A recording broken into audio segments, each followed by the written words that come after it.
much back into another video. This is the vlog number 8 of the BMW Z4. So pretty much today we're doing the radiator coolant flush on the BMW Z4. Alright, to start the process is pretty simple. All we need is distilled water, BMW OEM blue coolant, and also a liquid moly radiator flush cleaner. Now the only reason that we're using distilled water is because distilled water doesn't have any minerals. Regular water or tap water has minerals that could cause oxidation into your radiator, and you don't want all that to go into your motor.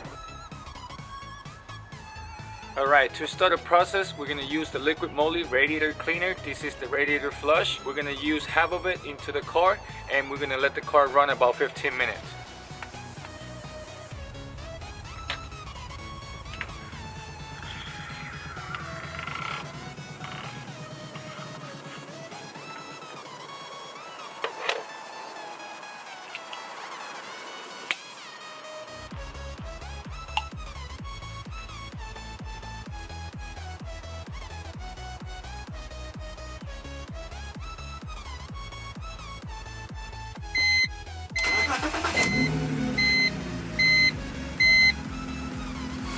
So pretty much let the car warm up, let the car reach out to the temperature that it has to be, because once that happens, the thermostat will open and all that fluid will recirculate.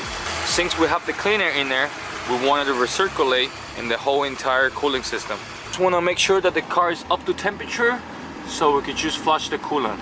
Alright, so pretty much long story short, coming back from yesterday's video, the radiator flush on the BMW Z4. So when I was taking out the drain plug on the radiator, I ended up breaking these two taps. That is one on each side. These two taps actually holds the drain plug onto the radiator. This drain plug from BMW is quite different. You see these two taps over here that I broke yesterday. Actually, this is a press-in system. So what happened is I use a adjustable wrench and I spin it. So I didn't know there were two taps on it that were holding the the drain plug.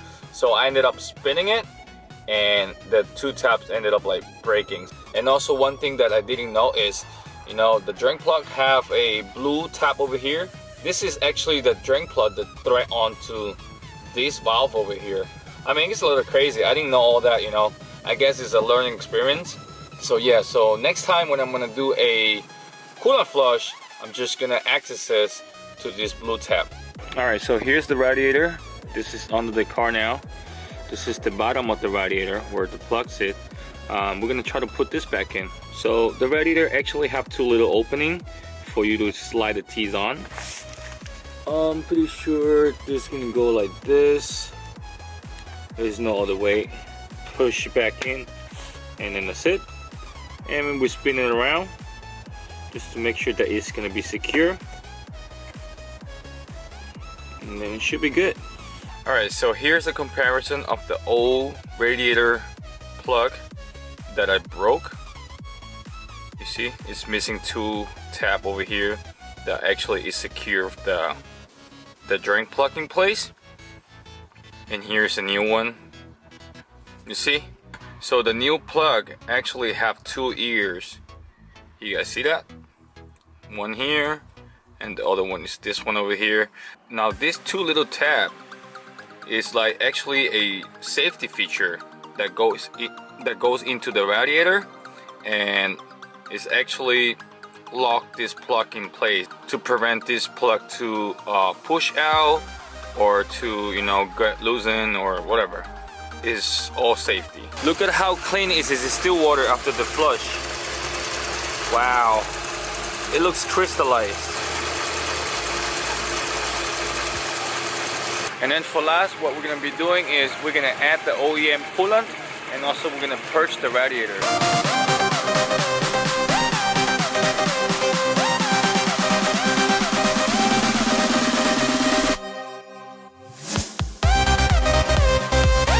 Alright, so the way how I mix up this antifreeze coolant was pretty simple. What I did over here, I think it's about 65-40 or 60-40. I used 1 gallon of OEM coolant, and also I almost used a gallon of distilled water, which is probably, I don't know, maybe less than a quart left. So that could be, 60-40 or 65-40 That's an eyeball estimate. So this is the OEM blue coolant. So basically adding these two together, you're gonna have 2 gallons of antifreeze coolant. Now the amount that I just used is about maybe 1.5 gallons or maybe a little more. There's some still water here left over, and also here it's just 1/2 gallon left. So we're just gonna keep this on the side because we might need it in the future. All right, so we got our coolant mix in. We're gonna put it in now.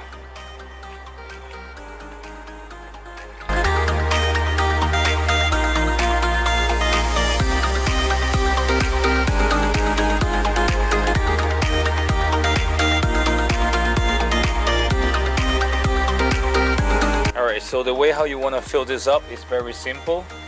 On the BMWs, they have this bleeder screw that is right next to the radiator cap.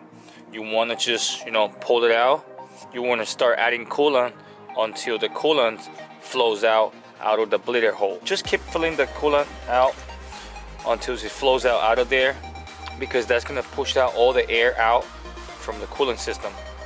Alright, so once the coolant starts floating out of the bleeder hole, you might want to put it back. And it's time to turn on the car and let it bleed itself. Alright, so we actually have this bleeder tool. You can get this on Amazon. This is really useful. We're just gonna leave it out like this, and we're just gonna turn the car on. So what's gonna happen now is we're gonna turn the car on. We're gonna let it go up to temperature, so the thermostat will open and the coolant will recirculate to the whole system and start purging process. And also don't forget to put your heat on high, because that's gonna help out with the process.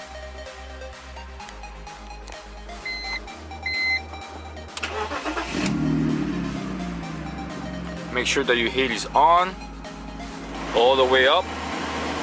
Alright, so pretty much from now on, we're just gonna let it run for about like 10 minutes or so, maybe a little more. Now the whole point of this is trying to purge all the air or bubbles out of the the coolant system, so we prevent any overheating. Now pretty much we're just waiting for the thermostat to open. Once it opens, it's gonna recirculate the fluid through the whole system, and that's gonna allow us to purge the whole coolant system.